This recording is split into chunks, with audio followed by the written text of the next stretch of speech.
niatkan senantiasa mendapatkan rahmat dan ridho dari Allah Subhanahu wa taala. Amin ya rabbal alamin.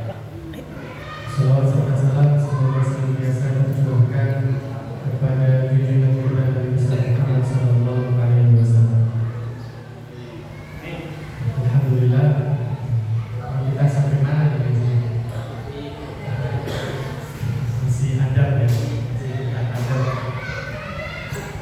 Ini nanti insyaallah kita ringkas yang poin-poin penting saja dulu. Jadi supaya insyaallah malam ini nanti kita selesaikan adabnya.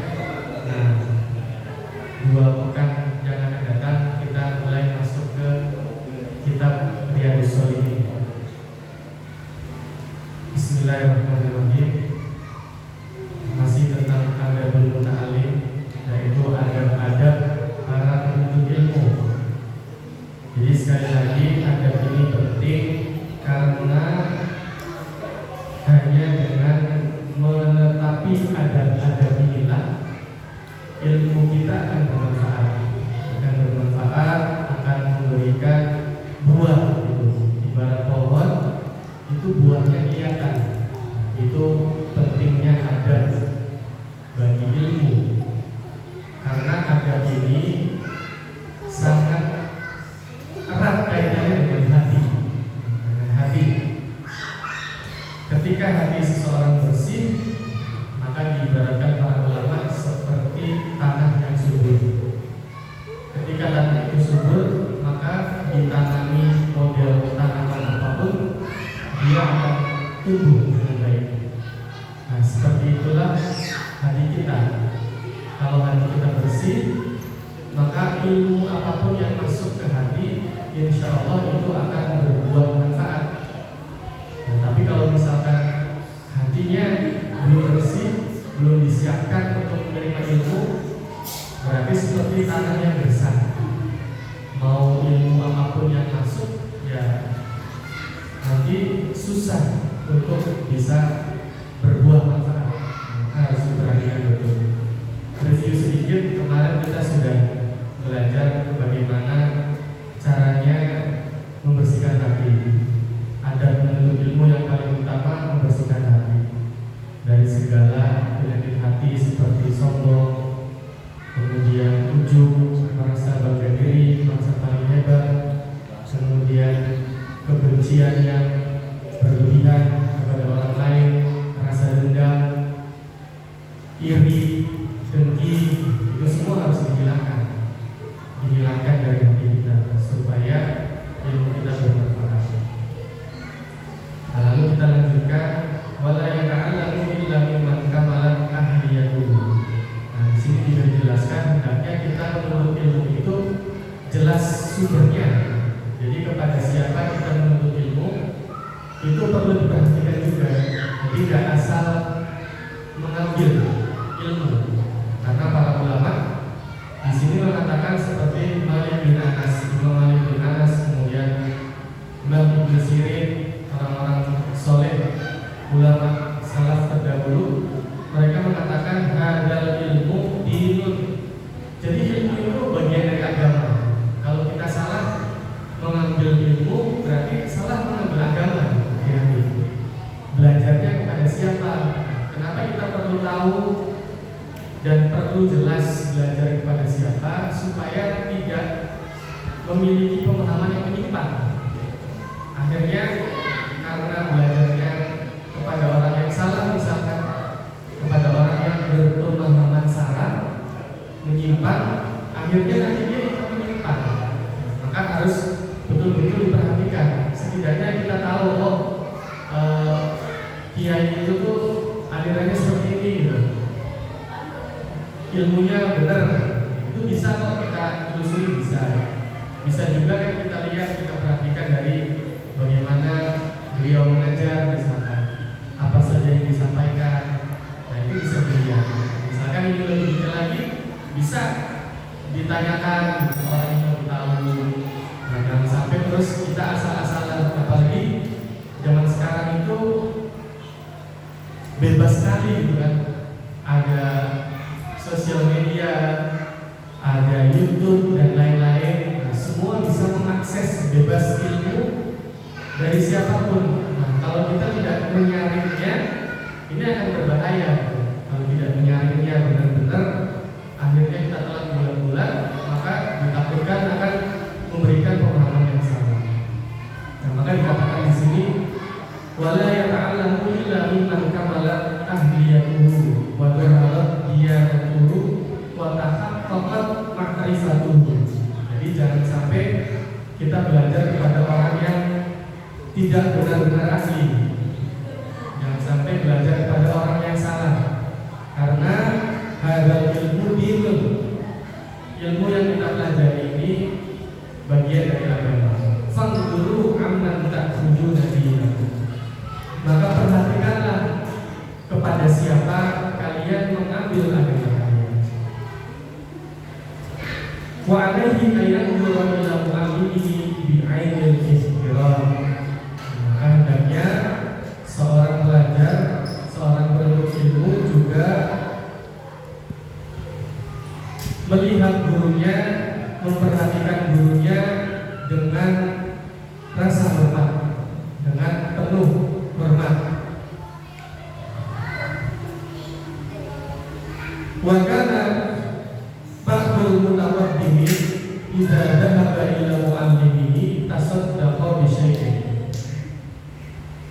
Di sini disebutkan oleh Imam Nawawi di antara kebiasaan yang dilakukan oleh sebagian orang-orang terdahulu, idza dhahaba ila mu'allimihi tasaddaqa bi syai'in. Nah, di antara ritual atau kebiasaan para ulama terdahulu ketika mereka menuntut ilmu, ketika mereka hendak pergi menemui gurunya untuk menuntut ilmu, tasaddaqa bi syai'in. Mereka bersedekah dulu, bersedekah dengan apapun. Yang bisa makanan, yang bisa dengan uang atau apapun. Tasaddaqa bi syai'in. Wa qala, kemudian mereka berdoa kepada Allah Subhanahu wa taala. Allahumma astur aiba mu'allimi anni wa la tulhib barakata ilmihi minni. Nah, ini juga satu hal yang harus kita perhatikan. Kita berdoa kepada Allah supaya Allah menutup aib guru kita. Ini kayaknya udah ya kemarin ya? Udah ya? Ya? Udah ya? Nah, ini sudah dijelaskan. Tambahkan wa qala ar-rawi shahibus Syafi'i rahimahullah, man taraka an ashraba al-ma'a wa Syafi'i yanzuru ilayya haybatan mawlana. Sampai-sampai para ulama dulu ketika mereka menuntut ilmu, saking hormatnya kepada gurunya. Ini ada satu seorang muridnya Imam Syafi'i yang juga seorang ulama besar, Imam Ar-Rabi', yang merupakan sahabatnya Imam Syafi'i yang juga sekaligus muridnya Imam Syafi'i. Beliau mengatakan, majtaratu an ashrabal ma'a, kata Imam Ar-Rabi', saya nggak berani itu wasyafi'i yang guru ilayya haibah. Saya nggak berani itu ketika guru saya Imam Syafi'i melihat ke saya, karena saya merasa segan. Nah, ini sampai sedemikian rupa ya. Saking benar-benar hormat sama gurunya sampai seperti itu. Jadi kalau gurunya melihat, dia nggak berani minum. Apalagi misalnya lagi taklim, lagi belajar, lagi menuntut ilmu, terus tiba-tiba haus.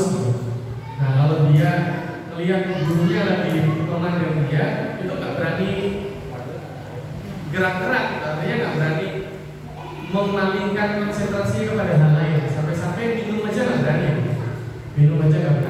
Itu saking ingin fokus kepada gurunya, fokus memperhatikan, melihat. Itu salah satu bentuk menghormati guru juga. Jadi fokus memperhatikan gurunya, tidak apalagi sampai ngobrol sendiri misalnya. Nah, ini nanti ada penjelasannya. Wa ra'ayna an Amirul Mukminin Ali bin Abi Thalib. Nah, ini kayaknya belum dunia. Diriwayatkan dari Amirul Mukminin Ali bin Abi Thalib radhiyallahu anhu karramallahu wajhahu. Qala, Sayyidina Ali berkata, min haqqil mu'allim 'alaika an tusallima 'alan nasi 'ammah. Nah, ini di antara haknya guru, hak seorang guru yang harus kita penuhi ketika kita bertemu dengan beliau atau ketika kita hadir di majelis beliau, an tusallima 'alan nasi 'ammah. Ini pertama, ketika kita masuk ke majelis, kita mengucapkan salam dulu sama jamaah. Assalamualaikum. Setelah mengucap salam, wa tahussuhu dunahum bittahiyah. Setelah mengucap salam kepada para jamaah, dia mengucap salam juga gurunya secara khusus. Nah, ini kalau belum mulai, kalau udah mulai ya nanti malah ganggu. Makanya ini dianjurkan datang sebelum gurunya datang, atau paling tidak datang sebelum taklimnya dimulai. Jadi salam dulu ke jamaah, assalamualaikum. Nah, setelah salam ke jamaah, salam lagi ke gurunya secara khusus sebagai penghormatan. Nah, ini sebenarnya ini bisa jadi budaya juga di sana seperti itu. Tapi juga ini baik untuk kita amalkan, karena kadang kita ada yang kalau sudah mulai gitu kan merasa terganggu. Kalau seandainya ada yang masuk terus memecah konsentrasi, maka sebaiknya datang itu sebelum acara dimulai. Salam dulu kepada jamaah, setelah itu salam lagi kepada gurunya sebagai penghormatan secara khusus. Wa anta jalisa amamahu wa la tusyiranna indahu biyadik. Setelah itu duduklah di depannya, duduk di depan gurunya. Wala musyiran indahu biyadik. Kalau sudah duduk, itu yang anteng itu. Yang anteng kan yang paham kan? Yang anteng ya. Enggak inilah, enggak gerak, enggak banyak. Enggak gerak, ya. Yang anteng. Wala musyiran indahu biyadik. Jangan juga terlihat tunjuk sana tunjuk sini gitu. Tangannya tuh diem gitu. Dan kalau dulu kan makanya kalau belajar kita gini. Nah, ini sikap siap untuk belajar. Jadi tangannya jangan ayo nulis nggak apa-apa, kalau nulis nggak apa-apa. Yang penting jangan tunjuk-tunjuk lah gini gitu. Jangan. Wala tadmizanna bi'ainik. Nah, jangan juga matanya kedip-kedip, misalnya berbadan sama temennya kedip-kedip gitu. Nah, itu juga adabnya nggak ada, berarti dia nggak punya adab kalau sudah kedip-kedip.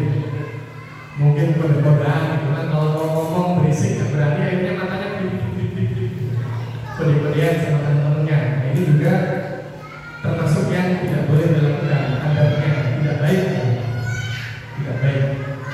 Jadi kalau adab itu sebenarnya bukan halal dan haram, bukan dosa dan tidak dosa, tapi pantas dan tidak pantas.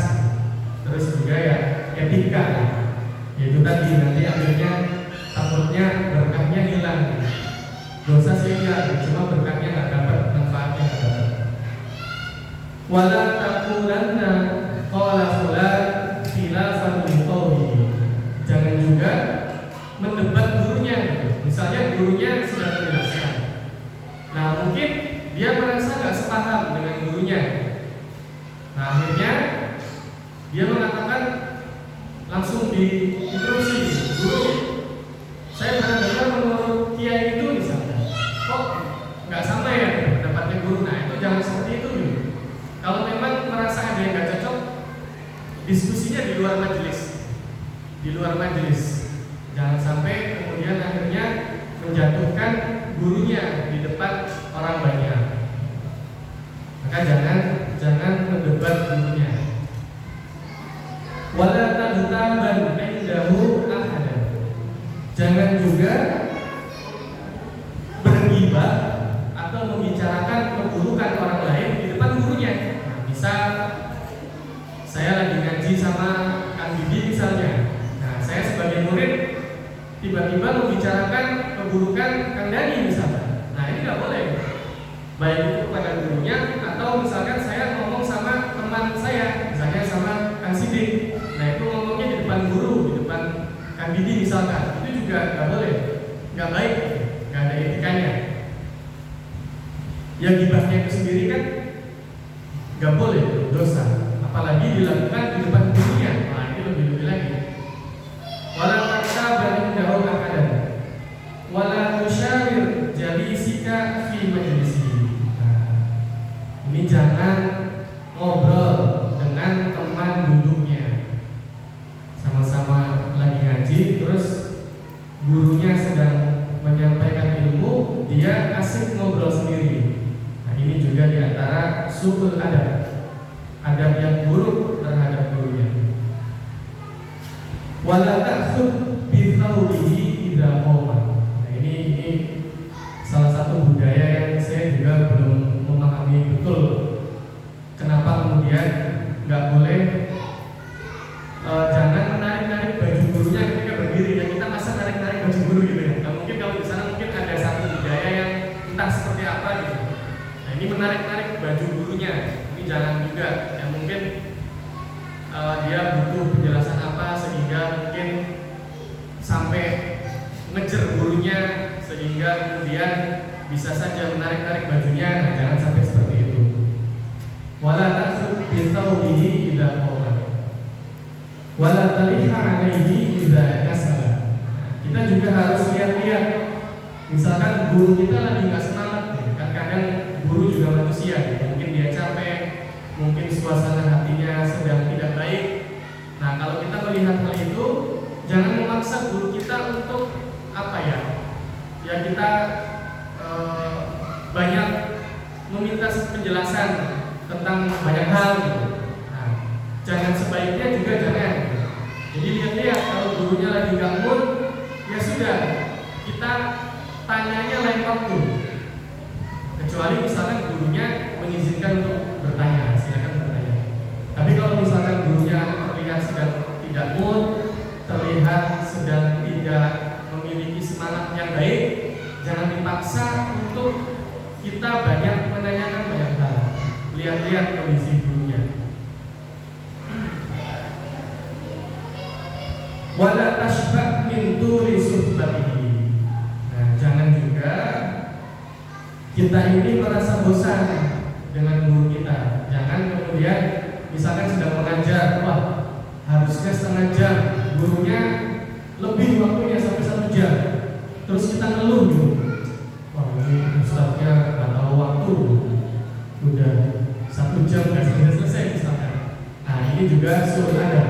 Ini salah satu adab yang buruk terhadap guru. Jadi harus nerimo, karena sesungguhnya suhbatul ustadz itu juga salah satu syarat mendapatkan ilmu. Jadi kalau di syair itu lan tanalul ilma illa bisittatin, kita tidak akan bisa mendapatkan ilmu kecuali dengan 6 perkara. Zakatun, yaitu kecerdasan kita. Zakatun wa hirsun. Hirsun itu tamak dalam mencari ilmu, itu juga perlu. Wajtihadun, bersungguh-sungguh. Wadirhamun, butuh dana juga untuk menuntut ilmu. Wasuhbatul ustadi, ya suka membersamai gurunya, artinya kalau lagi diajar itu ya senang, berdiskusi dengan gurunya ya senang. Watul zaman, dan juga waktu yang lama, artinya berarti butuh waktu memang menuntut ilmu itu. Nah, maka jangan merasa bosan kalau gurunya melebihi jamnya. Nah, apa-apa, kan lebih baik ya, kecuali memang waktunya terbentur dengan waktu yang lain misalnya. Tapi selagi itu masih adalah waktu luang, yang masalah.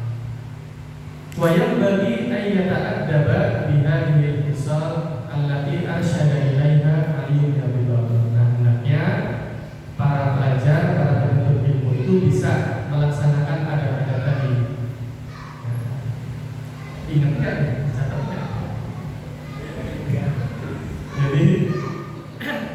memberi salam dulu, datang memberi salam jamaah. Setelah itu jika memungkinkan salam langsung ke gurunya.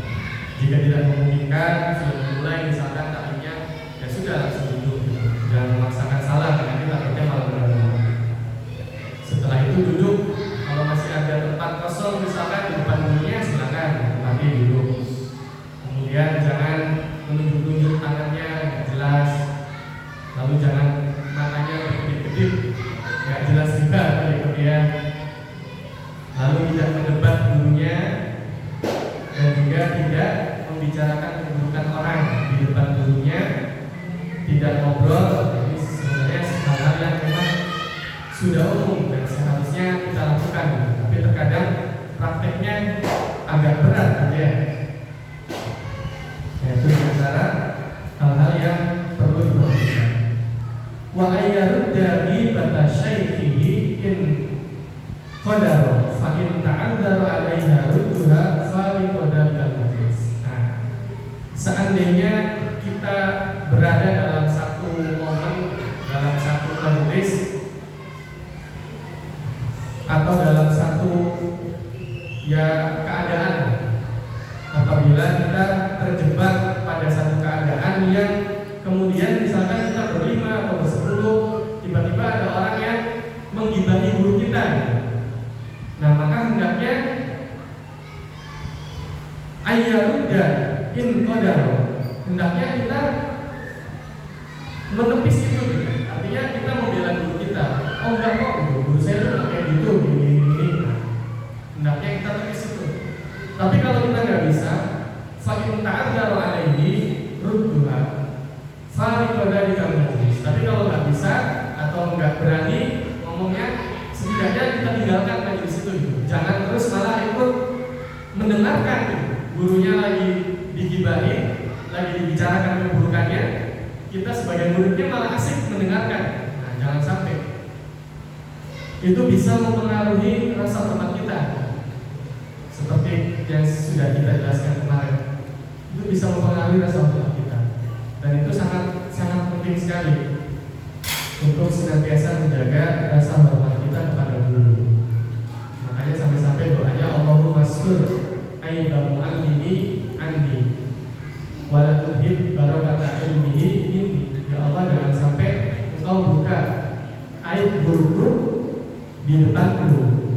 Berdoanya aja jangan terbuka aibnya, apalagi sampai mencari-cari.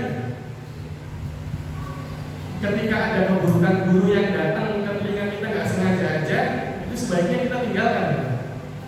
Apalagi sampai mencari-cari, jangan sampai. Nah, kita gimana? Pernah nggak mencari-cari, membicarakan keburukan guru kita? Gitu? Nah, maka mungkin bisa jadi itu juga yang menyebabkan kita merasa aduh, ngaji terus tapi kok rasanya begini-begini aja gitu ya. Nah, mungkin karena memang adabnya belum terpenuhi. Mungkin ada adab-adab yang kita belum terapkan, atau bisa jadi mungkin kita belum bisa menghargai guru sebagaimana mestinya. Itu perlu introspeksi. Jadi jangan menyalahkan gurunya terus. Wah, itu sih soalnya ustadznya jelasinnya nggak enak, nggak jelas. Nah, akhirnya ustadznya lagi yang disalahin. Nah, sebenarnya mungkin masalahnya ada di diri kita sendiri. Kemudian selanjutnya, jam berapa nih? Bisa ya? Berapa menit lagi? 10 menit lagi. Ini ini lagi, satu pasal lagi. Faslun, ini pasal yang lain. Wa yadkhulu ala syaykhihi kamil al-fisal. Hendaknya dia datang kepada gurunya dengan keadaan yang baik, yang sempurna, keadaan yang sopan. Jangan datang ke gurunya misalkan dia punya baju yang bagus, malah pakainya bajunya yang banyak jahitannya, robek sana sini misalnya. Kecuali memang itu yang dia punya, yang mau gimana lagi. Tapi kalau dia punya baju yang bagus, terus malah pakainya yang sobek-sobek, nah ini berarti nggak menghormati gurunya. Apalagi terus datang ke gurunya ya dalam keadaan yang mungkin malah belum siap. Ini jangan sampai, harus betul-betul siap. kamilul hisab, betul-betul siap, keadaannya siap untuk menerima ilmu, baik itu secara fisik maupun mentalnya harus disiapkan betul-betul. Muttasifan bima dzakarnahu fil muallim, seperti juga guru pun demikian. Ini sama juga, seorang guru juga demikian, harus sopan, harus baik perangainya, baik penampilan fisiknya. Mutahhiran, nah ini juga hendaknya menurut ilmu itu kita dalam keadaan suci. Jadi sebelum taklim, sebelum hadir ke pengajian, sebaiknya berwudu dulu, mutahhiran, dalam keadaan suci. Mustaqbilan lis-siwak, bersiwak juga. Nah, bersiwak ini ada juga ulama yang mengatakan, ya kalau zaman sekarang itu ya setidaknya gosok gigi. Sebelum ngaji gosok gigi dulu. Jadi udah gosok gigi belum? Nah, gosok gigi dulu, gosok gigi. Ini dulu kami sering praktek gitu, gosok gigi ini. Jadi dulu guru-guru kita berpesan, jadi kalau mau belajar gosok gigi dulu supaya hafalnya cepat. Akhirnya saya juga pernah praktek yang memang rasanya sih cepat gitu. Rasanya cepat hafal gitu. Kalau kita bersih-bersih lah, gosok gigi, kemudian bajunya juga rapi, bersih-bersih gitu, insya Allah itu membantu. Jadi kita merasa siap. Karena kita merasa siap, akhirnya konsentrasi itu enak, konsentrasinya fokus. Nah, di sini juga dikatakan demikian, mustaqbilan lis-siwak. Jadi bersiwak. Nah, silakan dua-duanya dilaksanakan, boleh gosok gigi. Setelah gosok gigi misalkan sudah juga bersiwak, nggak apa-apa. Bersiwak, atau siwakan aja ya, siwakan aja nggak apa-apa. Bersiwak. Faridun minal umuri syamilah, dan hendaknya dia datang kepada gurunya dengan hati yang lapang. Artinya dia tidak sibuk melakukan atau memikirkan hal lain. Misalnya mau ngaji, udah berangkat mau ngaji, tapi mikirnya masih, aduh, ini sayur sopnya belum diangkat nih, lupa. Balik lagi aja dulu deh, balik lagi baru datang, balik lagi ke gurunya. Jangan sampai terus lagi ngaji mikirnya sayur terus, nanti ilmunya nggak masuk. Maka hendaknya dia siap betul, faridun, kosongkan hatinya, kosongkan pikirannya dari hal lain selain memikirkan ilmu yang akan dia cari. Wa alla yadkhula bi ghairi istiqdamin idza kana syaikhu fi makanin yuhtaju fihi ila istiqdam. Nah, jadi kalau dulu memang ilmu itu muridnya datang ke gurunya. Jadi misalnya gurunya rumahnya di mana, mereka datang ke rumah atau ke pesantrennya. Kalau zaman sekarang banyaknya malah privat, gurunya diundang ke rumah. Nah, makanya di sini teksnya ini teks yang dalam kondisi muridnya datang ke rumah guru. Wa alla yadkhula bi ghairi istiqdam. Jadi jangan dia masuk ke rumah gurunya atau ke tempat majelis gurunya kecuali dia sudah izin. Jadi misalnya gurunya lagi di tempat khusus, nah tempat itu masuk tuh harus izin. Nah, hendaknya izin dulu, jangan asal nyelonong aja. Kecuali memang itu misalkan tempat umum, memang sudah diizinkan, boleh masuk keluar masuk, nah silakan. Tapi kalau gurunya sedang ada di satu kamar misalkan atau satu tempat lah khusus, terus kita perlu sama guru, akhirnya nyelonong aja, nah ini juga nggak boleh, izin dulu. Ketok dulu, assalamualaikum dulu. Kalau nggak boleh masuk ya jangan masuk. Wa ayusallima 'alal hadirina idza dakhala. Ini juga sama seperti yang tadi, hendaknya mengucapkan salam dulu kepada hadirin yang sudah ada di majelis. Wa yakhussuhu dunahum bitahiyyah. Kemudian juga memberikan salam yang khusus kepada gurunya sebagai penghormatan. Wa ayusallima alaihi wa alaihim idza insarafa. Kama jaa fil hadits falaysa fil ula bi ahaqqi minat tsaniyah. Juga ini yang kadang sering kita nggak mengamalkan ya. Hendaknya dia ketika ingin bubar, ketika ingin pulang dari rumah gurunya, itu salam dulu juga. Saya majelisnya sudah selesai, terus saya mau pulang duluan. Nah, salam juga dulu sama jamaah yang lain. Assalamualaikum, saya pulang dulu ya. Sama gurunya juga, Ustaz, assalamualaikum, saya izin pulang dulu. Nah, silakan. Nah, agar kita bubar aja gitu ya. Nah, sebaiknya salam dulu. Karena dikatakan dalam satu hadis, falaisatil ula bi ahaqqi minat tsaniyah. Sesungguhnya salam yang kedua, salam perpisahan itu, falaisatil ula, tidaklah salam yang pertama itu lebih afdal dari yang kedua. Artinya berarti sama-sama baiknya. Jadi kalau pertamanya mengucap salam ketika masuk, ya berarti keluar juga harus salam juga. Jangan asal keluar saja. Sudah jadi kan? Sedikit lagi. Wala yatakhatta riqaban nasi bal yajlisu haitsu yantahi minal majlis. Nah, kalau misalkan pas datang sudah penuh, itu majlisnya sudah penuh, jangan kita melangkahi orang terus nyari tempat. Aduh, saya pengennya di depan nih. Akhirnya nyari tempat, gitu. Padahal dia datang terlambat. Akhirnya orang-orang duduk dilangkahin. Nah, ini nggak boleh. Jangan melangkahi leher orang. Riqabun leher. Soalnya kan kalau orang duduk kan rendah ya, kita jalan kan seakan-akan leher orang itu sedengkul kita gitu. Nah, jangan melangkahi leher orang jamaah yang lain. Artinya jangan saya nanti sendiri dilangkahi semua pengen di depan. Kecuali illa ayyadana lahu syaitu fil qabr. Kecuali memang dia disuruh maju sama gurunya, disuruh maju sama kiainya. Misalkan yang belakang maju dulu misalkan, nah itu boleh kita maju, rebutan maju itu boleh. Tapi kalau gurunya diam aja, nggak nyuruh maju, kita datang terlambat, ya udah, jangan maksa buat maju gitu. Duduk aja di tempat mana yang masih kosong. Wala yuqima ahadan min mawdihi. Jangan juga kita bangunin orang, tapi yang geser-geser. Saya kan itu biasanya di situ. Kamu geser dong, jangan di situ. Nah, itu juga nggak baik. Nggak baik. Sebaiknya lihat tempat yang kosong aja. Mentang-mentang misalkan biasanya di situ, terus karena hari itu dia telat, nah dia ngaku-ngaku di situ itu tempat saya gitu. Kamu pergi dong.